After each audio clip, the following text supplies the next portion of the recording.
Assalamualaikum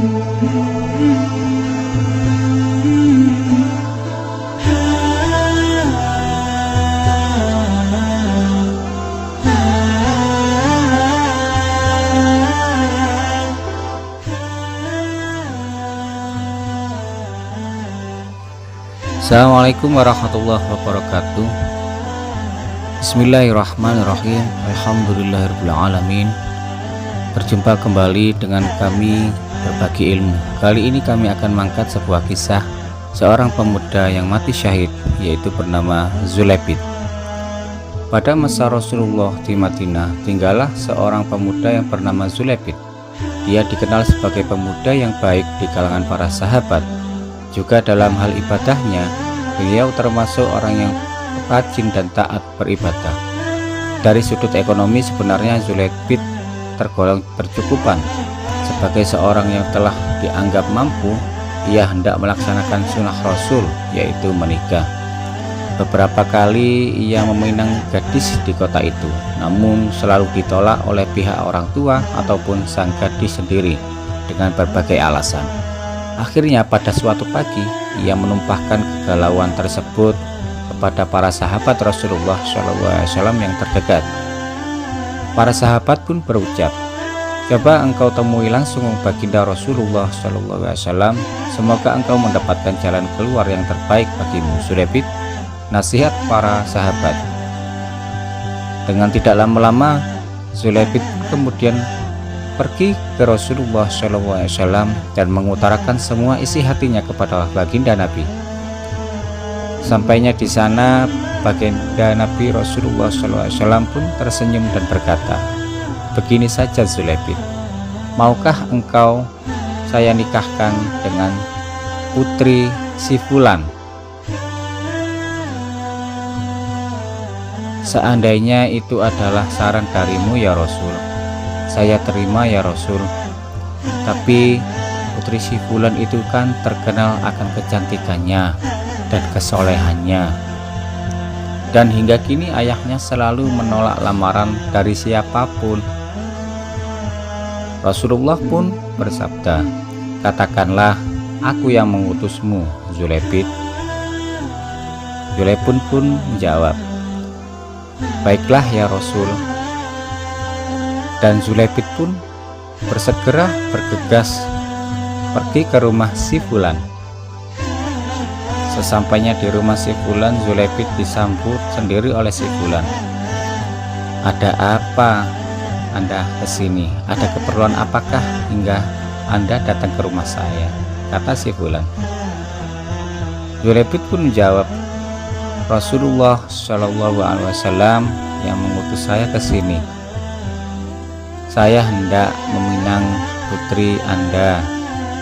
Jawab Dzulaibid sedikit gugup dan bingung.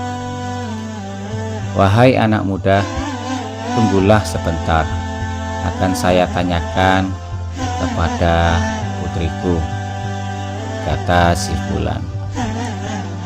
Si Fulan pun menemui putrinya dan bertanya, "Begini wahai putriku, ada utusan Rasulullah SAW, seorang pemuda yang ingin meminangmu. Bagaimanakah pendapatmu, wahai putriku?"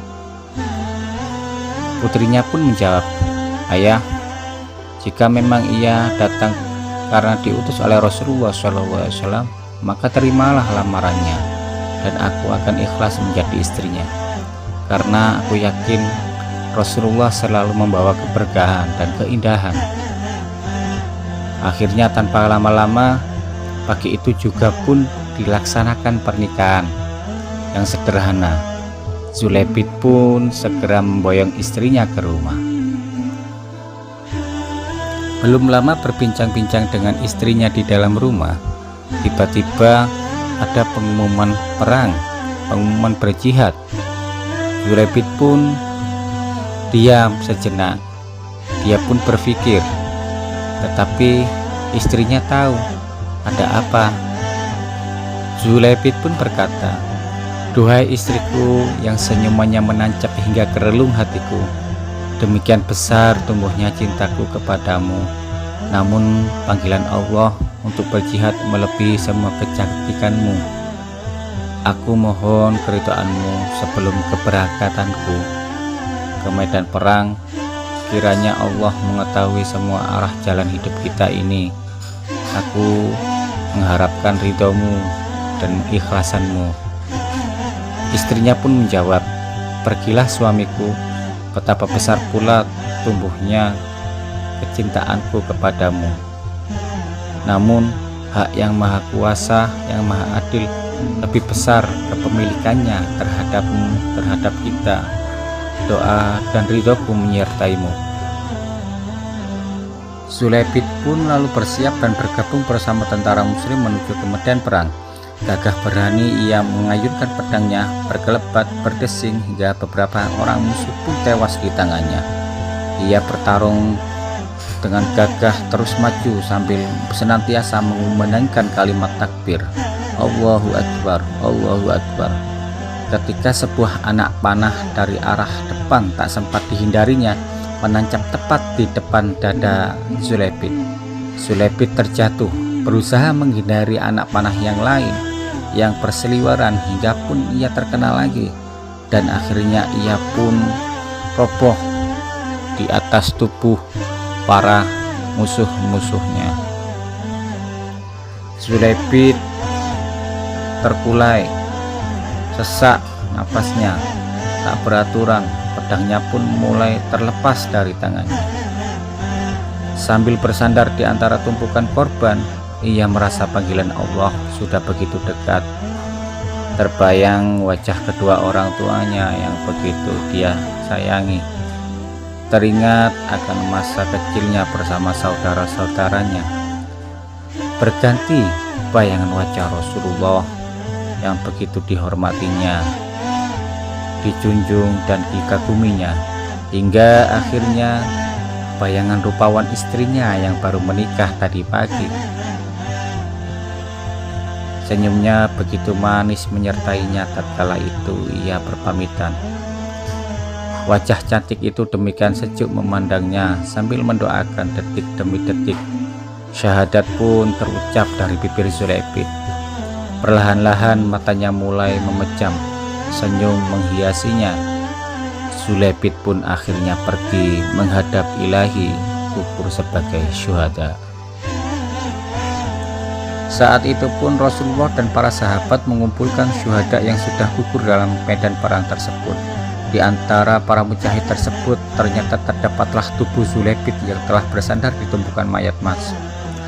Akhirnya dikuburkanlah jenazah Zulaibid di suatu tempat berdampingan dengan para syuhada yang lain, tanpa dimandikan, tanpa dikafankan. Begitulah syuhada. Tanah terakhir ditutupkan di atas makam Zulaibid. Rasulullah terdiam di samping pusara tersebut. Para sahabat terdiam membisu. Sejenak kemudian terdengar suara Rasulullah seperti menahan isak tangis. Air mata berlinang dari pelupuk mata beliau. Lalu beberapa waktu kemudian beliau seolah-olah menengadah ke atas sambil tersenyum. Wajah beliau berubah menjadi cerah. Belum hilang keheranan sahabat, tiba-tiba Rasulullah menoleh pandangannya ke samping seraya menutupkan tangannya menghalangi arah pandangan mata beliau. Akhirnya keadaan kembali seperti semula. Para sahabat lalu bertanya-tanya, ada apa denganmu ya Rasulullah? Wahai Rasulullah, mengapa di pusara Zulaibid engkau menangis? Rasulullah pun menjawab, aku menangis karena mengingat Zulaibid. Zulaibid yang tadi pagi engkau datang kepadaku meminta restuku untuk menikah, dan engkau pun menikah hari ini juga. Bahagia seharusnya. Saat ini engkau sedang menantikan malam Zarah, malam yang ditunggu oleh para pengantin. Lalu mengapa kemudian engkau menengadah dan tersenyum ya Rasulullah? Tanya para sahabat.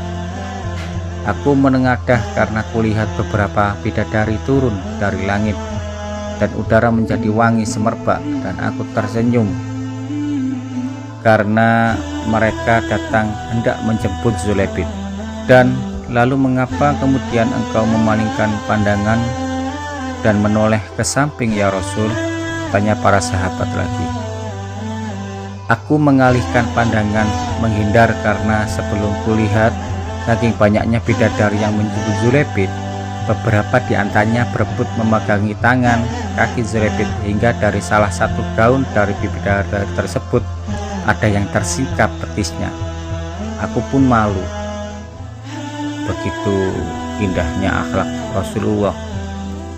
Saat melihat bidadari betisnya saja, beliau sangat malu, takut pada Allah. Sedangkan di rumah istri Zulebit menanti sang suami yang tak kunjung kembali. Ketika terdengar kabar suaminya telah menghadap sang ilahi Robbi, malam menjelang, terlelap ia sejenak berada dalam keadaan setengah mimpi dan nyata. Lama-lamat ia seperti melihat Zulebit datang dari kejauhan, tersenyum, namun wajahnya menyiratkan kesedihan pula. Terdengar Zulebit berkata, "Istriku, aku baik-baik saja. Aku menunggumu di sini. Engkaulah bidadari sejatiku. Semua bidadari di sini apabila aku menyebut namamu, mereka cemburu padamu. Dan kubiarkan engkau yang tercantik di hatiku," kata Zulebit. Begitulah kisah Zulebit, seorang pemuda yang menjadi syuhada dan menikah tidak sempat untuk berbulan madu, yang akhirnya diangkat oleh para bidadari dan direbut oleh para bidadari. Semoga kisah ini dapat menginspirasi dan menambah wawasan Anda terhadap kisah-kisah Islam. Wallahu a'lamu bishawab. Wassalamualaikum warahmatullahi wabarakatuh.